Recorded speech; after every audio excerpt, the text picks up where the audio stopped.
JPC report जिस रूप में प्रस्तुत की गई है, हम उससे संतुष्ट नहीं हैं, क्योंकि नियमानुसार जो नियम कहता है, जेपीसी रिपोर्ट में जो कुछ भी बोला गया है, वहां पे सुझाव दिए गए हैं, वो अक्षरशः जैसा होता है समितियों के साथ नियम समिति 274(3) पे, उसे उसी रूप में आपको रखना है। पार्ट ऑफ द जेपीसी होनी चाहिए, यहां उसको फॉलो नहीं किया गया है। कमेटी का मेंबर भी था और पूरी कार्रवाई में मैं शामिल रहा। जिस तरीके से इस जेपीसी की कार्रवाई को मजाक बनाया गया, जो स्टेक होल्डर्स नहीं है उनको बुला बुला के उनके बातें दर्ज की गई, और हम लोग जो मेंबर हैं जेपीसी के, पार्लियामेंट के भी मेंबर हैं, अपने पार्टियों का प्रतिनिधित्व करते हैं, हमने जो अपना पक्ष रखा, हमने जो अपना विरोध दर्ज कराया, उसको जेपीसी की रिपोर्ट में शामिल तक नहीं किया गया। Now the point is, the chairman Jagadambika Pal has acted in a most illegal and undemocratic manner. It is proved from the first day. I am saying. Now the honourable speaker has understood he has acted illegally.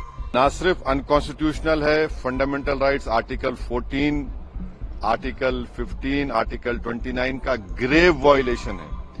ये वक्फ को बचाने के लिए नहीं है, वक्फ को मुसलमानों से छीनने के लिए, बर्बाद करने के लिए ये बिल लाया जा रहा है। ये बिल जो है हमारे समाज के लिए नहीं, देश के हित में भी बेहतर नहीं है, और सिर्फ हम इस वजह से इसकी मुखालफत नहीं कर रहे कि बीजेपी ला रही है। सिर्फ बीजेपी इसको थोपना चाहती है और एक वोट की राजनीति के तहत काम कर रही है।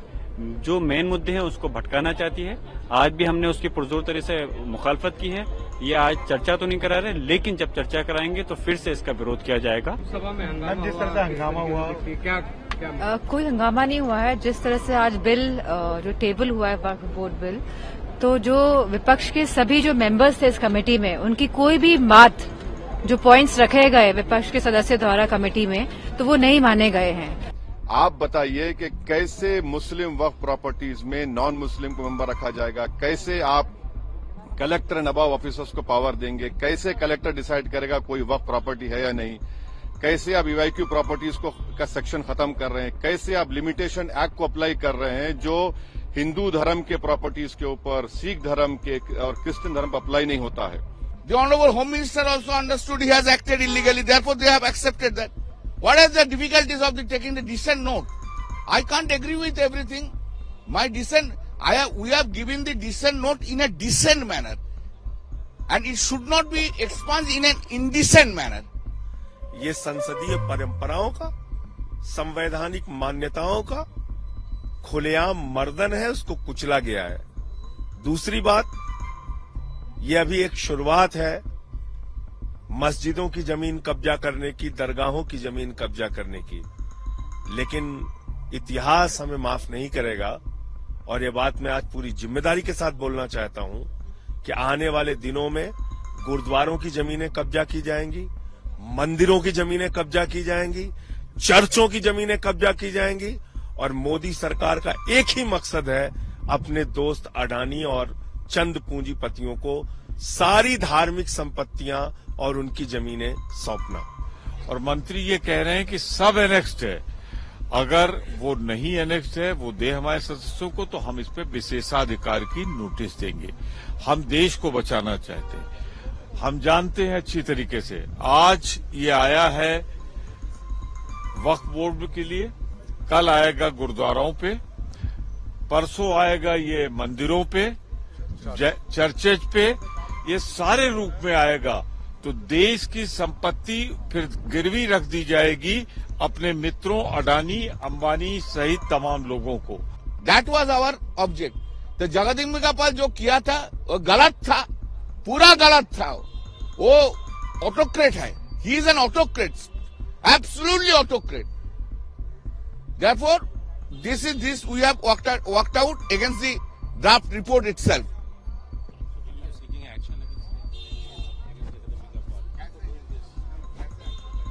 और इसमें जो एडिशनल अमेंडमेंट्स जो बीजेपी और एनडीए ने पेश किए, वो तो उसको और बदतर करता है। और ये मनमाने तरीके से सरकार कहीं ना कहीं ध्यान भटकाने के लिए आखिरी दिन ये बिल लेकर आई है हाउस में, क्योंकि जहां सरकार ने 65,65,000 करोड़ रुपीस का बजट पेश किया है, वहीं ये लोग किसानों के मुद्दे पे और हमारे जो युवा साथी है उनके मुद्दे में कोई जवाब नहीं दे पा रही है। तो कहीं ना कहीं ध्यान भटकाने की राजनीति को देखते हुए ये बिल आज टेबल हुआ है और किसी भी विपक्ष मेंबर्स की बात में नहीं मानी गई है कमेटी में। तो ये सिर्फ और सिर्फ ये सरकार आइडियोलॉजिकल बुनियाद पर मुसलमानों को अपनी वर्शिप से महरूम करने के लिए, क्योंकि वक्फ मुस्लिम समाज के लिए एक इबादत है, उसको छीनने के लिए ये बिल लाया जा रहा है। हम इसका कंडेम करते हैं। और दूसरे जो जेडब्ल्यूसी में ऐसे स्टेक होल्डर्स को बुलाया गया जिनको भारत के संविधान पे कोई भरोसा नहीं, जिनके ऐसे ऑर्गेनाइजेशन को बुलाया गया जिनके ऑर्गेनाइजेशन के मेंबर्स आतंकवादी केसेस में अरेस्ट हुए हैं, मर्डर चार्जेस उनके ऊपर हैं, ऐसे लोगों को बुलाया गया है और जल्दबाजी में ये जेडब्ल्यूसी की रिपोर्ट को दिया गया है। इसमें जो भी रिकमेंडेशंस है तमाम अपोजिशन पार्टीज ने उसका ओपनली पुरजोर उसकी हमने मुखालिफत की है।